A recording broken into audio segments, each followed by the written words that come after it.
What if? What if you had a friend who died without knowing Jesus as their personal savior? What if he or she went to hell? What if one day you received a letter in the mail from beyond?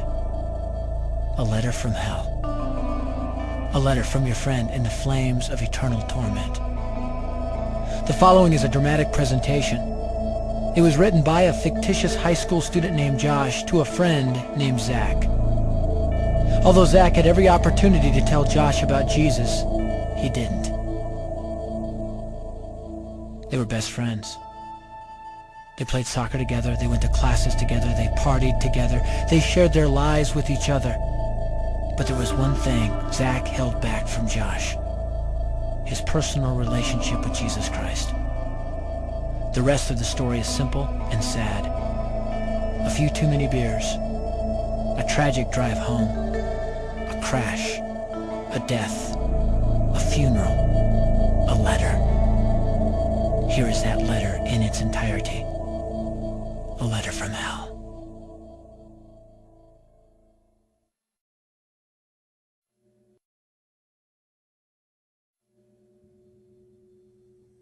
Dear Zach, I died today. It's a lot different than I expected. You see, I always thought dying would bring me into a world that's foggy and hazy. But this place is crystal clear. It's even more real than my life on Earth. I can think. I can talk. I can even feel. Right after the wreck, I could feel my spirit leaving my body.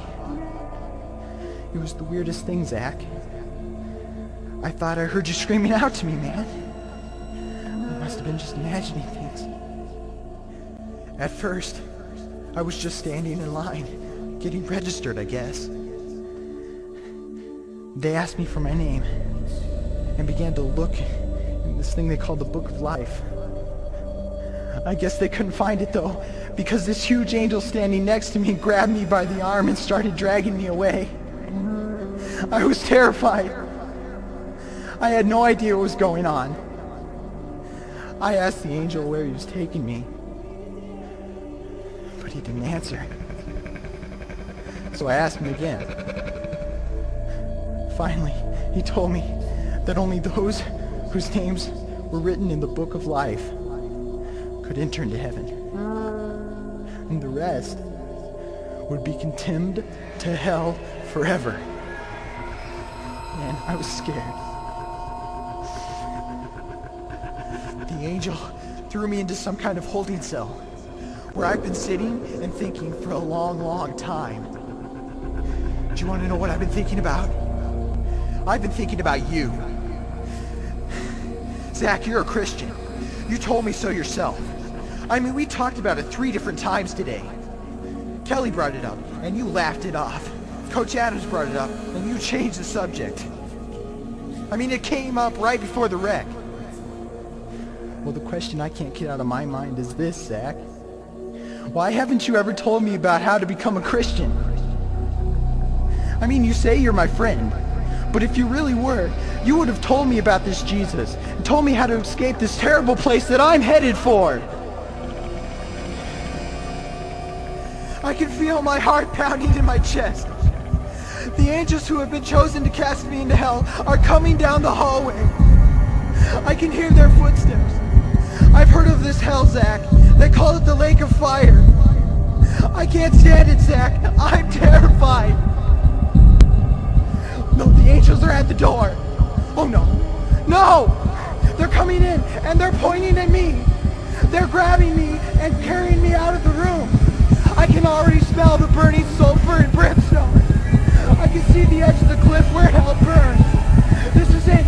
I am without hope. We're coming closer, closer, closer.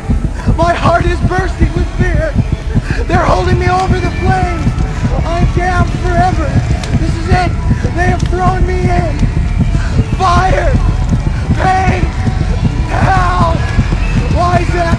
Why didn't you ever tell me about Jesus?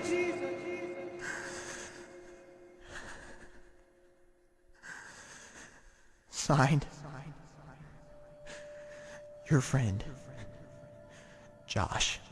Your friend, Josh. P.S. Welcome. Wish you were here. Wish you were here. Wish you were here. Wish you were here. Wish you were here. Wish you were here.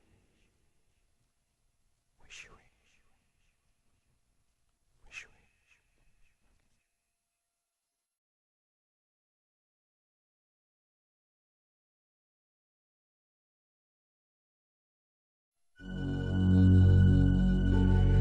Don't bother me.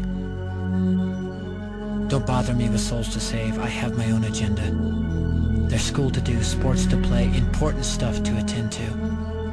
Don't bother me with my friend at work. He's got his own religion. I don't have time to change his mind. He'll make his own decision. Don't bother me with that little girl, the girl playing in the street. She's much too young to understand that the savior she can meet. Don't bother me with the sounds I hear, the sounds of people shrieking, although I wonder who they are. Who are these victims screaming? Don't bother me with who they are. I really don't want the blame. 'Cause it's my friend at work and that little girl who from hell scream out my name.